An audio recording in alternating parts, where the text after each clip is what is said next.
Evening tea time ஸ்நாக்ஸுக்கு மரவள்ளி கிழங்கும் அதுக்கு ஏற்ற மாதிரி காரசாரமாக ஒரு சைட் டிஷ்ஷும் தாங்க பார்க்க போகிறோம். வாங்க அது எப்படி செய்யலான்றதை பார்க்கலாம். மரவள்ளி கிழங்க நம்ம க்ளீன் பண்ணி நமக்கு என்ன ஷேப்பில் வேணுமோ அந்த ஷேப்பில் கட் பண்ணி எடுத்துக்கலாங்க. நான் நீளமாக கட் பண்ணி எடுத்துருக்கிறேன். கடாயிலே கொஞ்சமாக தண்ணி ஊற்றி தண்ணி நல்லா கொதிக்க விட்டுக்கலாங்க.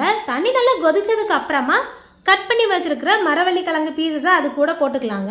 இது கூடவே கொஞ்சமாக மஞ்சள் பொடி, தேவையான அளவுக்கு உப்பு சேர்த்து நல்லா வேக வச்சுக்கலாம்.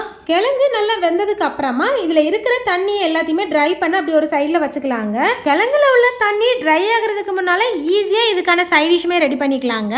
ஜாரில் ஒரு பவுல் தேங்காய் எடுத்துக்கோங்க. காரத்துக்கு ஏற்ற மாதிரி பச்சை மிளகாய் எடுத்துக்கோங்க. 2 பல் பூண்டு, தேவையான அளவுக்கு உப்பு சேர்த்து தண்ணி எதுவுமே சேர்க்காம பெருபெருன்னு அரைச்சி எடுத்தா சூப்பரான சைட் டிஷ்மே ரெடி ஆயிருங்க. சூடான கிழங்க காரமான உப்பு மிளகுல தொட்டு சாப்பிட்டுட்டு கூடவே ஒரு கிளாஸ் பிளாக் காஃபி குடிச்சு பாருங்க.